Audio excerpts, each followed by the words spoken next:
बकुल से आज बात करनी पड़ेगी, चाहे कुछ भी हो, बकुल से बात करनी ही पड़ेगी।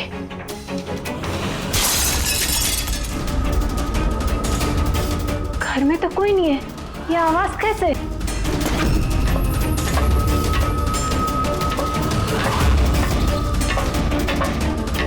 कीर्ति, बकुल, तो कुछ बोलता क्यों नहीं है? कीर्ति, भैया, कीर्ति,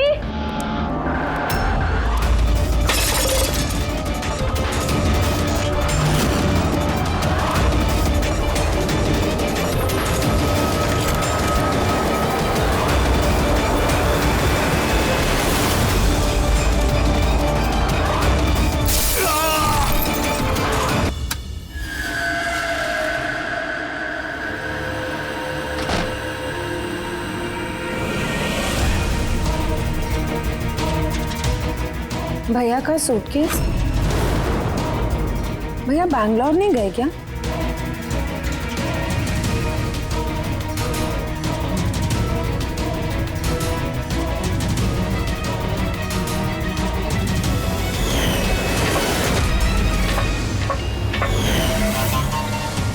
भाभी भी वापस आ गई।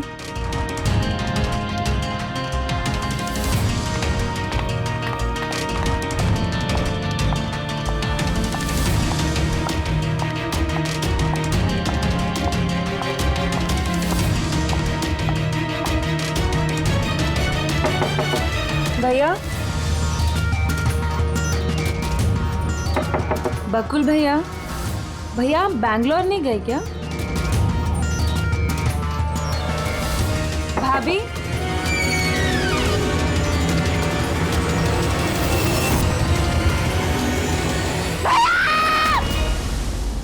देखो कीर्ति, ये खून का मामला, एक बार फिर से सोच लो, क्या तुमने जो कुछ भी कहा वो सच है?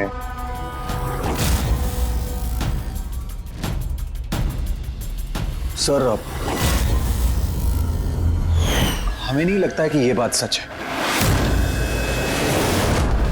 आपके लगने या ना लगने से कोई फर्क नहीं पड़ता।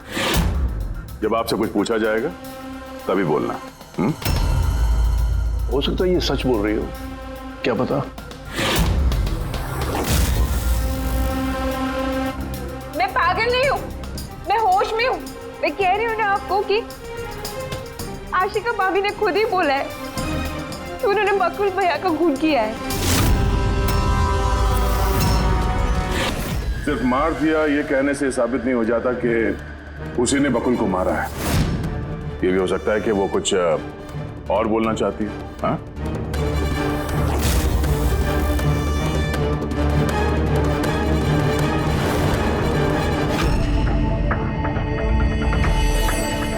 एक बात बताओ, जब बकुल का खून हुआ उस वक्त तुम सब लोग कहां पर थे? कहां थे तुम लोग? मैं और नितिन तो एक दोस्त की शादी में खंडाला गए थे। कीर्ति का कॉल आया और हम भागे चले आए। मेरी बिजनेस मीटिंग थी होटल क्रिट्स में, वहाँ एक क्लाइंट के साथ डिनर था। जैसे ही नितिन का फोन आया तो मैं यहाँ पर चला आया। और आप कीर्ति, आप कहाँ थी? मैं बाहर गई हुई थी। कीर्ति बाहर गई थी, चाचा जी क्लाइंट के साथ मीटिंग में थे और आप दोनों खंडाला गए थे। उस वक्त बकुल और आशिका घर में अकेली थी, है ना? बकुल भैया भी बैंगलोर जाने वाले थे, उनकी 11 बजे की फ्लाइट थी और आशिका भाभी तो पार्टी में गई थी। आप सब घर में नहीं थे तो फिर बैंगलोर जाने वाला बकुल वापस क्यों आया घर पे? और ये आशिका वो पार्टी से वापस क्यों आई? तो वो आप जाकर आशिका भाभी से पूछिए ना कि वो इतनी जल्दी वापस क्यों आ गई। वो तो घर पे ये बोलकर गई थी ना कि वो सुबह वापस आएंगी। वो तो हम पूछेंगे उससे। फिलहाल आप बताइए, आप कहाँ गई थी बाहर? मेरी मदर बांद्रा रहती है, उनको अचानक फूड पॉइजनिंग हुआ था, मैं उनके पास ही गई थी और फिर वहीं से मैं आई। वाह, दया।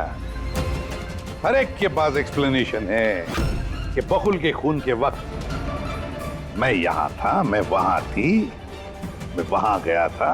सबके पास एक्सप्लेनेशन है, लेकिन आप सब लोग एक बात अच्छी तरह से याद रखना, हम सीआईडी वालों से सच ज्यादा देर तक छुपता नहीं, सामने आकर ही रहता है।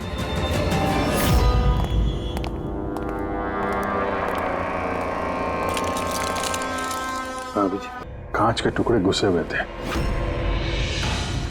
सर लुमिनॉल टेस्ट भी किया सर, यहाँ पे जो खून है इसके अलावा कहीं भी खून नहीं है।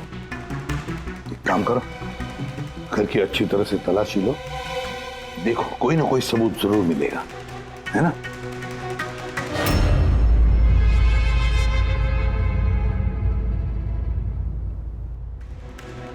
ये बताया सर, इनका कहना है कि इन्हें कुछ भी याद नहीं। कुछ भी याद नहीं? आशिका, तुम्हें याद आ रहा है तुमने कीर्ति को होश में आने के बाद कुछ बताया था? याद करो। मुझे कुछ याद नहीं आ रहा।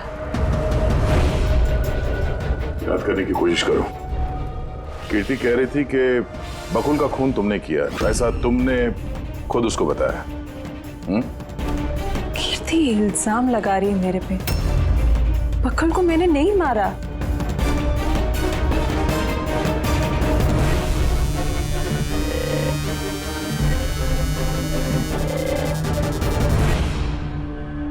सर, कहीं ये याददाश्त जाने की एक्टिंग तो नहीं कर रही है?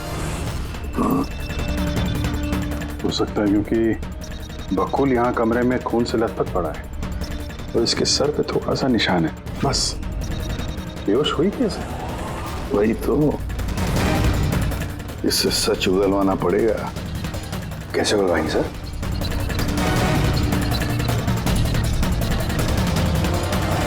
सच उगलवाएंगे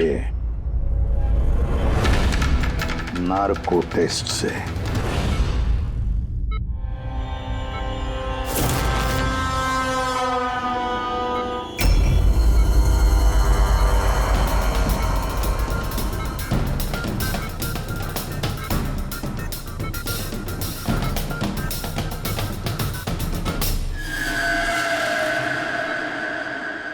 18 अप्रैल की रात को जब आप पार्टी से घर लौटी तो क्या हुआ था?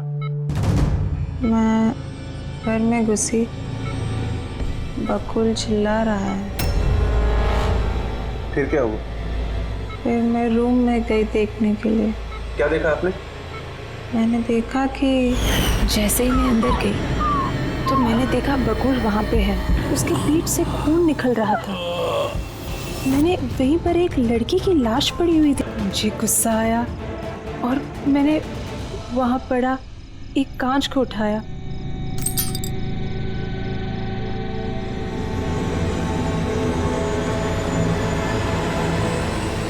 और बकुल को मार दिया।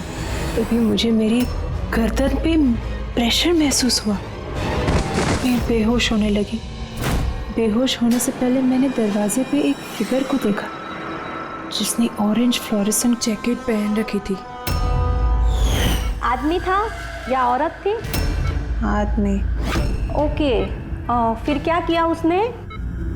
वो मेरे पास आ रहा है, शायद मुझे मारना चाहता है।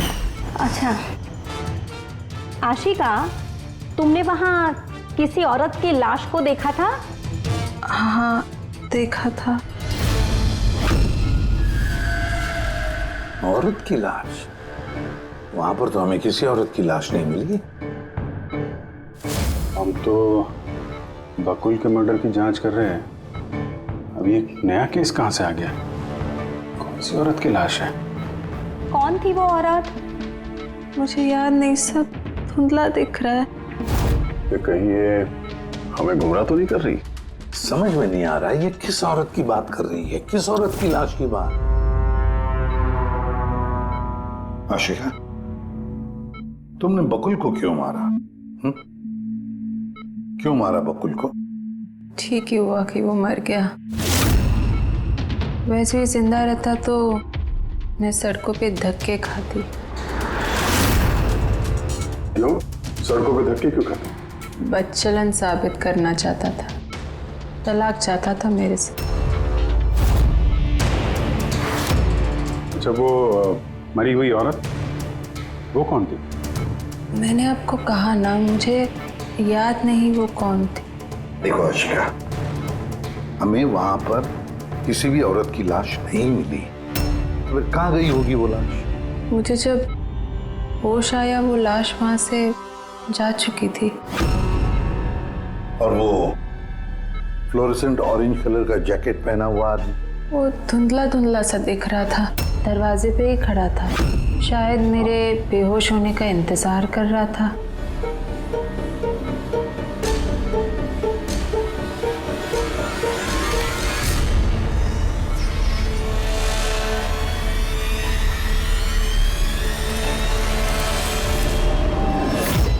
अभी तो आशिका वही बोल रही है जो उसे अच्छा लगता है, मगर टेस्ट में उसने सब कुछ सच सच बोला है। Thank you sir. अगर इसने नार्को टेस्ट में सच बोला है तो हमें उस मरी हुई औरत के बारे में पता करना पड़ेगा। लगता है क्राइम सीन पर दोबारा जाना पड़ेगा। अच्छी तरह से फिर से चेक करते हैं, कोई ना कोई सबूत तो मिलेगा ही मिलेगा। सर ये मशीन कोई स्पेशल मशीन है? ये मशीन छोटे से छोटा सबूत ढूंढने में भी सक्षम है, जैसे कि माइक्रोब्स जो अक्सर धूल में मिल जाते हैं। और ये जो मशीन है ना, इस कमरे में छोटा से छोटा जो डस्ट पार्टिकल होगा ना, छोटे से छोटा, उससे उस जैकेट वाले आदमी का पता बता देगी जो इस कमरे में मौजूद था। बहुत बढ़िया।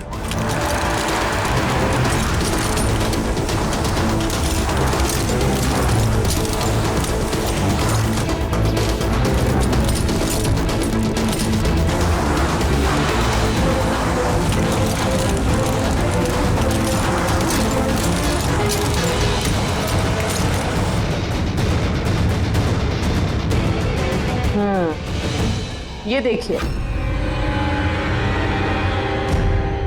जो हमारी नजरों से बच गया वो इस मशीन ने ढूंढ निकाला।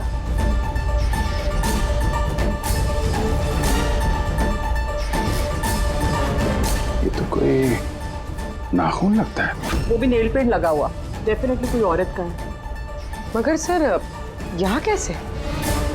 शायद भागा दौड़ी हाथापाई में किसी चीज से ठोकर लगी होगी और नाखून यहाँ पे रह गया। घर वालों का पता करो, इनमें से तो किसी का नहीं।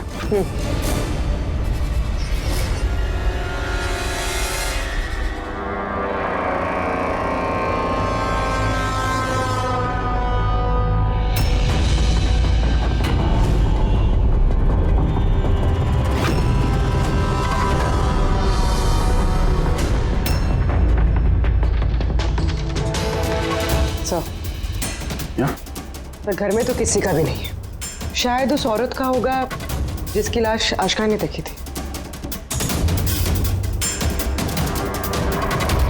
लगता तो ऐसा ही है।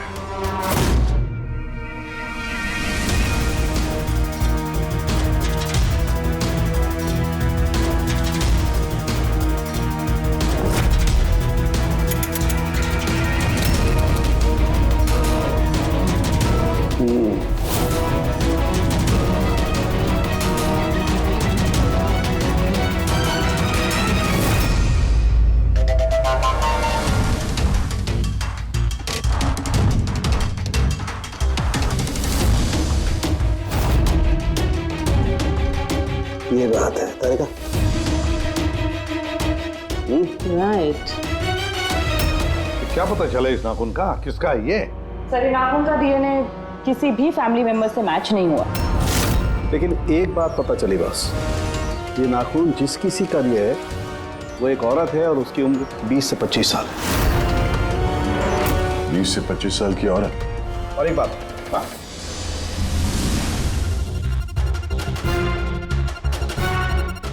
ये जो बारीक बारीक सफेद सफेद कण देख रहे हो ना, ये high percentage of high and है। नाखून में सुनिए। कोई औरत ड्रग एडिक्ट भी है? हाँ, घर परिवार की नहीं, बाहर की है। सर कोई बाहर वाली वहां पे आई है तो किसी कार, ऑटो, टैक्सी वगैरह ही किया होगा। हाँ, पता लगाना पड़ेगा रिक्शा वालों से, टैक्सी वालों से कि क्या उनमें से किसी ने उसे घर पर छोड़ा है क्या। सर वो आशिका बता रही थी कोई फ्लोरोसेंट ऑरेंज कलर की जैकेट पहने हुए आदमी था वहां पे। बेहोश होने से पहले मैंने दरवाजे पे एक फिगर को देखा जिसने ऑरेंज फ्लोरेसेंट जैकेट पहन रखी थी। वो कौन है, कहाँ से आया, कहाँ गायब हो गया, उसके बारे में ही पता लगाना पड़ेगा। और सर जितने ड्रग पेडलर्स हैं उनसे भी पता करना पड़ेगा कि कितनी औरतें ये हाई एंड लेती हैं। अभिजीत, एक काम करो, रिक्शा वालों से, टैक्सी वालों से पता लगाओ क्या किसी ने इस औरत को घर पर छोड़ा था क्या, और मिसिंग पर्सन रिपोर्ट भी चेक करो। बताया जाओ, शहर में जितने भी ड्रग पेडलर्स हैं ना, सबसे जाकर पूछताछ करो। देखो क्या वो किसी ऐसी औरत को जानते हैं जो हाई क्वालिटी इस्तेमाल करती है, और हम जाकर उन घर वालों से मिलते हैं, देखते हैं क्या कर रहे थे, कहाँ गए थे इस हादसे के वक्त।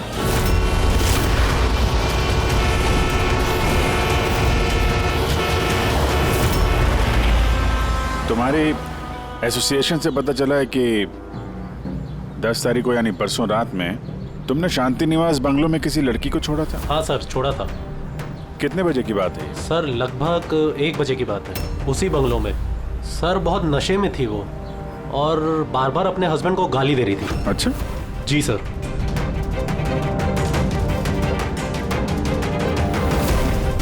ये लड़की थी वो? हाँ सर, यही थी वो। वहाँ बंगलों के आसपास कुछ गड़बड़ लगी क्या? नहीं सर, गड़बड़ तो कुछ नहीं लगी, सब कुछ नॉर्मली था। और एक कार खड़ी थी, एक बाइक, और सर एक गार्बेज वैन भी था। Garbage van? जी sir. Sir sir sir sir sir sir मैं भी एक लड़की को परसों शांति निवास बंगलों के बाजू में छोड़ा था। कितने बजे? सर यही कोई 12:30 बजे के आसपास। और तुमने 1 बजे छोड़ा था? जी सर। ये लड़की थी वो? नहीं नहीं सर, ये लड़की नहीं थी। तो इसको तुमने 1 बजे छोड़ा और 12:30 बजे जिस लड़की को छोड़ा था उसको दोबारा देखोगे तो पहचान जाओगे? एकदम सर, बरोबर पहचान लेगा। गुड। सुनो, तुम लोगों से जो भी सवाल पूछा जाएगा उसका सही सही जवाब चाहिए। जरा सा भी झूठ बोला ना तो बड़ी मुसीबत खड़ी हो जाएगी, समझे? सर झूठ बोल के जान आफत में नहीं डालनी है हमें। तो फिर बताओ, जिस दिन बकुल का खून हुआ उस दिन क्या चेतन तुम्हारे होटल में था? जी सर, वो होटल में थे और उन्होंने सारा समय क्लाइंट के साथ बिताया। उन्होंने क्लाइंट के साथ डिनर भी किया। अच्छा, तो ठीक है, क्लाइंट के सारे डिटेल्स चाहिए हमें, और उस दिन का सीसीटीवी फुटेज भी। शीना, कीर्ति की माँ को फूड पॉइजनिंग क्यों हुई? खाने में क्या मिलाया था? मैंने तो कुछ भी नहीं मिलाया था। आंटी जी तो बाहर गई हुई थी। जब वो वापस लौट के आई उनकी तबीयत खराब थी। सर नितिन और सिया दोनों सारा दिन शादी में ही थे। पूछे भी नहीं बता रहे। रट्टा मार के आए हो क्या? नहीं मैम, जो सच्चाई है वही बता रहा हूँ। 11 बजे फंक्शन बंद करा दिया था हमने। उसके बाद में नितिन और सिया वो लोग कहाँ गए? फिर वो दोनों अपने रूम में चले गए सर।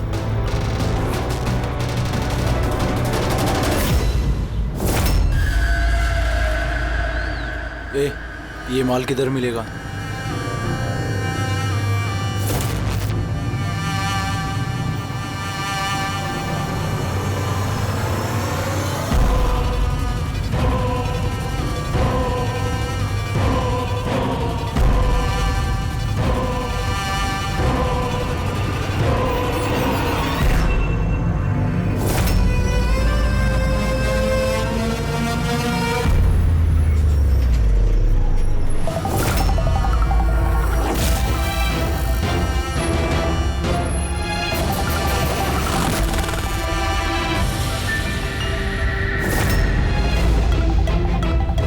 माल चाहिए। मिलेगा। कितना चाहिए? और पेमेंट कैसे करेगा? पेमेंट माल इस्तेमाल करने के बाद। माल इस्तेमाल करने के बाद भागने के बारे में ना सोचना भी मत। मेरे पास हर एक क्लाइंट की ना कुंडली है, कुंडली, और उस कुंडली में लिखा है कि मेरा क्लाइंट ओवरडोज से मरेगा, मगर तेरी कुंडली में लिखा है जेल जाना। उन सब औरतों के फोन नंबर चाहिए हमें जिन्हें तुम ट्राई करते हो। जल्दी लाओ।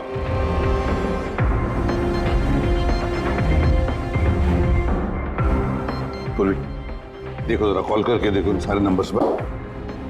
देखो कोई गायब तो नहीं है।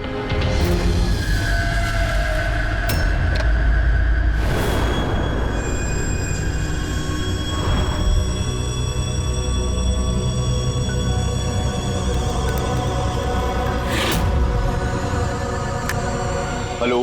हाँ जी, मैं सोनारिका से बात कर सकती हूँ? देखिए मैम, सोनारिका जो है 2 दिन से यहाँ काम पर नहीं आ रही है। क्या? और जिसकी वजह से हम लोग भी परेशान हैं। 2 दिन से?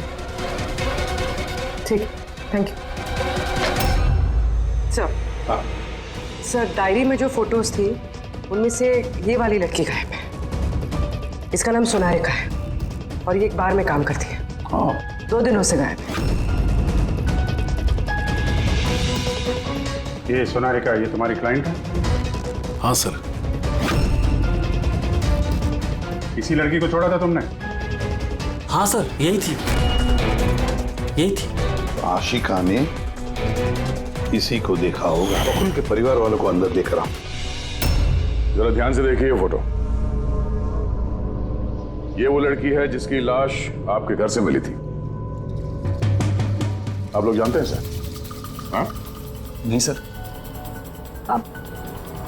मैंने देखा है इसे बकुल भैया के साथ 2 महीने पहले। बकुल भैया के साथ 2 महीने पहले? कहां पर देखा था? एक होटल के बाहर, और भैया ने कहा कि ये उनकी क्लाइंट है। अच्छा, एक ड्रग एडिक्ट बार में काम करने वाली लड़की के साथ बकुल था और इनसे झूठ बोल रहा था कि क्लाइंट है। क्यों झूठ बोला उसने?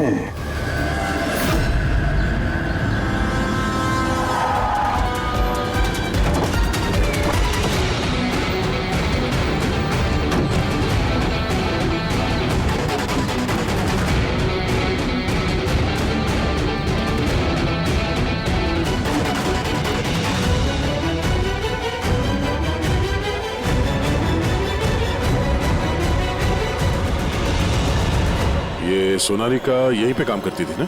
जी हाँ, यहीं काम करती है। आप लोग कौन? सीआईडी।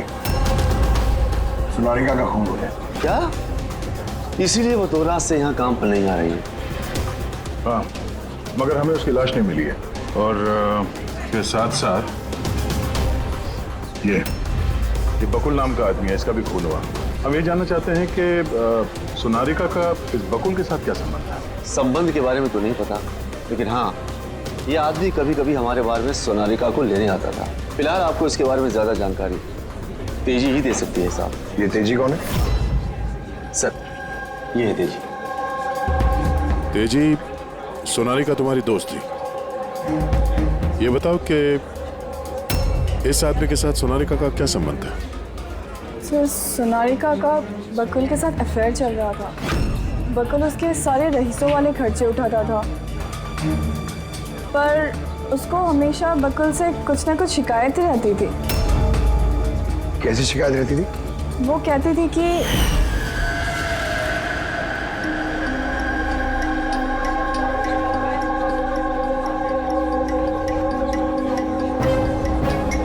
सोनारिका, क्या हुआ?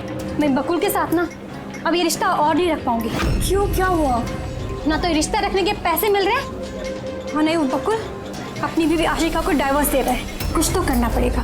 क्या करेगी तो? ब्लैकमेल। क्या?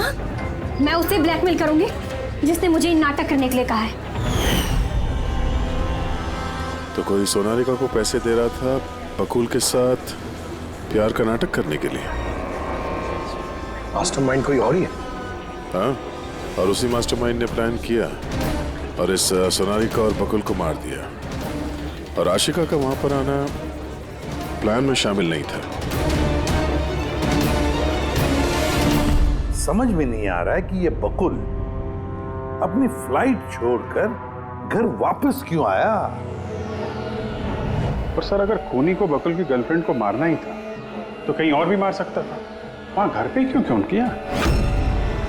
तो शायद खूनी को पहले से पता था कि बकुल के घर में कोई नहीं, इसीलिए उसने धोखे से सोनारिका को वहां पे बुलाया और उसी समय बकुल और आशिका वहां पे पहुंच गए होंगे। ये हो सकता है। तो सर, लाश को घर से बाहर कहाँ लेके गए होंगे और कैसे? क्योंकि बकुल के घर की सारी गाड़ियां तो पहले से बाहर थी। दया, खूनी अगर चाहता है तो क्या लाश के टुकड़े करके वो सूटकेस में भी ले जा सकता है, या फिर लाश के टुकड़े करके वो प्लास्टिक के थैलियों में भी डाल सकता है। कचरे की थैलियां हैं प्लास्टिक की। हाँ सर। एक कार खड़ी थी, एक बाइक, सर एक गार्बेज वैन भी था। क्या? रात के 1 बजे? रात के 1 बजे बंगले के बाहर एक कचरे की गाड़ी खड़ी थी।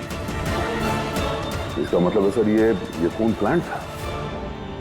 ये खूनी गार्बेज वैन लेके आया था लाश को ठिकाने लगाने के लिए। और सर, ये फ्लोरेसेंट ऑरेंज कपड़े गार्बेज वैन वाले उसको पहनते हैं। सर, चेतन जिस कंपनी के बिजनेस डिनर पे गया था, ऐसी कोई कंपनी रजिस्टर्ड ही नहीं। मेरी बिजनेस मीटिंग थी होटल क्रिट्स में। और कीर्ति की माँ ने बाहर कुछ भी नहीं खाया। मेरी मदर बांद्रा रहती है, उनको अचानक फूड पॉइजनिंग हुआ था, मैं उनके पास ही गई थी। फिर भी उसे फूड पॉइजनिंग हो गई। ठीक है, ये भी पता लगाना चाहिए कि जिस रात बकुल और सोनारिका का खून हुआ, उस रात खंडाला से कोई टैक्सी या प्राइवेट गाड़ी आई थी क्या बंगले पर? अपनी माँ की बीमारी के बारे में सच सच बताओ। उनकी मेड शीना का कहना है कि उनकी जो भी हालत थी घर के खाने की वजह से नहीं हुई। हाँ, ये सच है। उन्होंने घर का खाना नहीं खाया था, बल्कि वो तो ये बता रही थी कि वो ड्राइवर के साथ बाहर गई थी और कार में उन्होंने कुछ दवाई खाई थी। दवाई खाई थी? हाँ, हमारे ड्राइवर अमन का भी यही कहना है। तुम्हारा ड्राइवर अमन का? सर, उन सभी ड्राइवरों को साथ में लेके आया हूँ जो गार्बेज वैन चलाते थे। हमें एक गार्बेज वैन के बारे में पता चला है जो आधी रात को सड़क के बीचों बीच खड़ी थी, जिसमें लाश डाल के ले जाया गया। वैन का पता चल गया? सर्विलेंस कैमरे में वो वैन साफ साफ दिख रही है हमें। क्यों?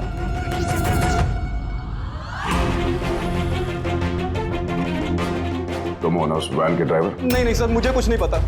मेरा भाई लेकर गया था सर उस वैन को। अब वो उसे कहाँ लेकर गया था और क्यों लेकर गया था, मुझे कुछ नहीं बताया सर उसने। फोन लगा उसका? जी सर।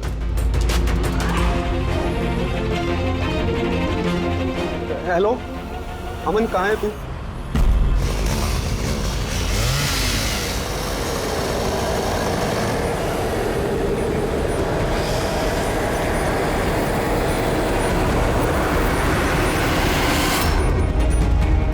क्या भाई, कैसा है?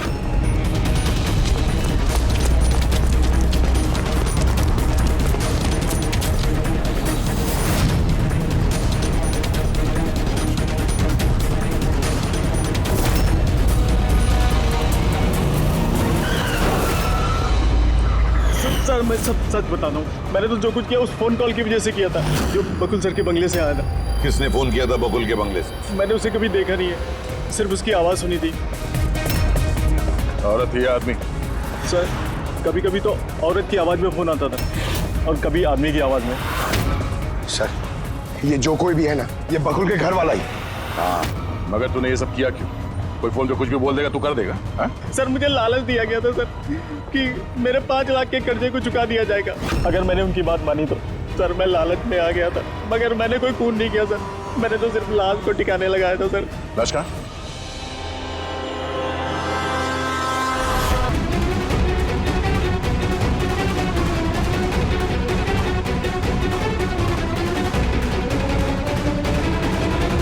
बॉस, गला घोटा गया है, शायद इसी से इसकी मौत हुई है। तो इसीलिए सोनारिका की खून का कोई भी निशान नहीं था क्राइम सीन पर। पैर के अंगूठे का नाखून भी उखड़ा हुआ है।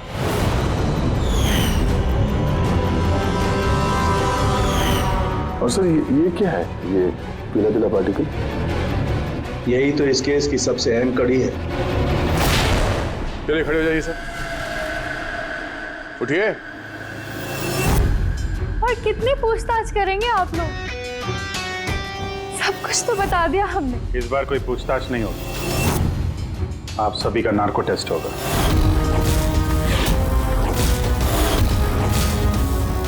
नार्को टेस्ट क्यों पर? क्योंकि आप में से कोई है जो सच नहीं बोल रहा है।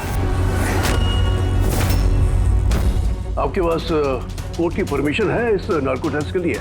जी हाँ, परमिशन के बिना हम कुछ नहीं करते।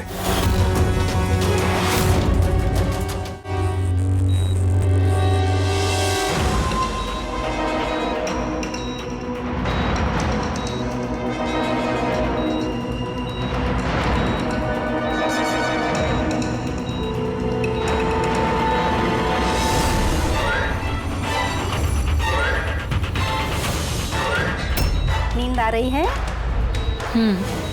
जो मैं आपको बोलूंगी उसका सही सही उत्तर दीजिएगा, ठीक है? सोनारिका को जानती हो? हाँ। बकुल का अफेयर था सोनारिका के साथ, ये भी जानती है आप? हाँ, मुझे दोनों पे शक था। क्या आशिका ने सोनारिका का खून किया है? आशिका जानती नहीं थी सोनारिका को, तो खून कैसे करेगी? अभी आपको नींद आ रही है? हाँ। सोनारिका को जानते हो? नहीं। बकुल का अफेयर था सोनारिका से, ये जानते होंगे आप? नहीं।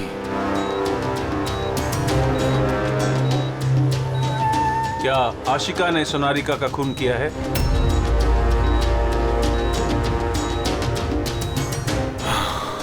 आशिका सोनारिका को जानती थी। आशिका ने ही बकुल और सोनारिका का खून किया है। उसी ने यह खून की साजिश रची थी। आशिका की हरकतें कुछ दिनों से काफी अजीब थी। ये बात मैंने बकुल को बताई थी। क्या हुआ सर? हुआ कुछ नहीं नितिन, सिर्फ इतना बताना था कि ट्रुथ सीरम के असर से इंसान सिर्फ उतना ही बताता है जितना उसे पूछा जाता है, ज्यादा कुछ नहीं बताता। अब बात यह है कि इंसान का दिमाग अपना मेमोरी शेयर करता है पर ओपिनियन नहीं देता, जैसे तुमने अभी दिया। अब सारी असलियत फटाफट बता दे, वरना असली वाला सीरम देना पड़ेगा तुझे। असली ट्रूथ सीरम मतलब ये कि हमने जो सीरम दिया था वो ट्रुथ सीरम नहीं था, ग्लूकोज का इंजेक्शन था। व्हाट? शक तो हमें तुम पे पहले से ही था, लेकिन सारी सच्चाई तुम्हारे मुंह से सुनना चाहते थे। नितिन, सब कुछ तुमने बड़ी सफाई से, बड़ी चालाकी से किया था, लेकिन सोनारिका के चेहरे पर जो हल्दी लगी थी ना, उसने तुम्हें पकड़वा दिया। वही हल्दी जो शादी के वक्त तुम्हारे हाथ में लगी थी। ये पीला पीला पार्टिकल दरअसल हल्दी है, और इस हल्दी में आटा और तेल भी मिला हुआ। आटा, तेल, हल्दी। चेहरे पे हल्दी नहीं है, सिर्फ यहाँ कदम के पास। कहाँ से आई होगी ये हल्दी? सर सिया बता रही थी कि वो लोग खंडाला गए थे शादी के लिए, और वहां पे हल्दी की रस्म में शामिल भी हुए थे वो लोग। बकुल 500 करोड़ का एम्पायर चला रहा था। वो एम्पायर जो मैंने सेटअप किया था, लेकिन वो मुझे ही उस एम्पायर से बेदखल करने की फिराक में था। तो फिर उससे बात करते थे, उससे समझाते थे। बात करने की कोशिश की थी सर, कई बार कोशिश की थी, लेकिन वो सुनता तब ना। भाई था वो मेरा, मैं नहीं मारना चाहता था उसे, लेकिन वो पूरा एम्पायर अपने नाम पे करवाना चाहता था। इसीलिए फिर मैंने भी एक प्लान बनाया। क्या प्लान बनाया? बकुल और आशिका के आए दिन झगड़े होते रहते थे। वो आशिका को छोड़ना चाहता था। मैंने सोनारिका को पैसों का लालच दिया और उससे कहा कि बकुल से झूठ मूठ का प्यार का नाटक करे और एक दिन आगे जाके उससे शादी भी करे। दरअसल मैं सोनालिका के जरिए अपना एम्पायर हासिल करना चाहता था। मगर उसे क्यों मान दिया? वो तो तुम्हारा साथ दे रही थी। शुरू में सर, लेकिन बाद में उसने मुझे ब्लैकमेल करना शुरू कर दिया। और इसलिए तुमने सोनालिका को धोखे से घर बुला लिया। हाँ सर,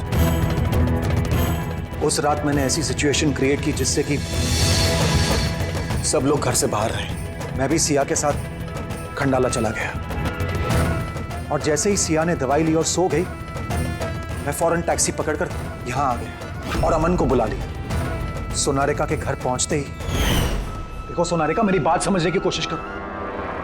अगर बीच रास्ते में तुमने मेरा साथ छोड़ दिया तो मेरा पूरा प्लान चौपट हो जाएगा। हो जाए प्लान चौपट, मुझे कोई फर्क नहीं पड़ता। और वैसे भी मुझे उस बकुल में कोई इंटरेस्ट नहीं है, और ना ही मैं उससे प्यार करती हूँ और ना ही मैं उससे शादी करना चाहती हूँ।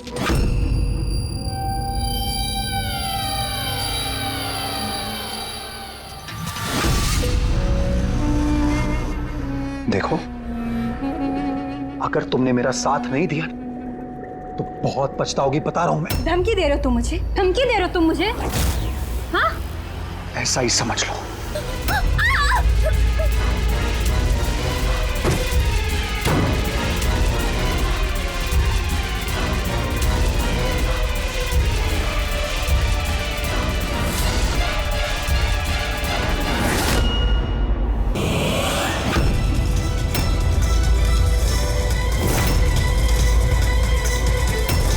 भैया बकुल, ये क्या किया आपने? ये सोनालिका मुझे फंसाना चाहती थी। मैं पुलिस को बुलाऊंगा। बकुल बकुल बकुल बकुल!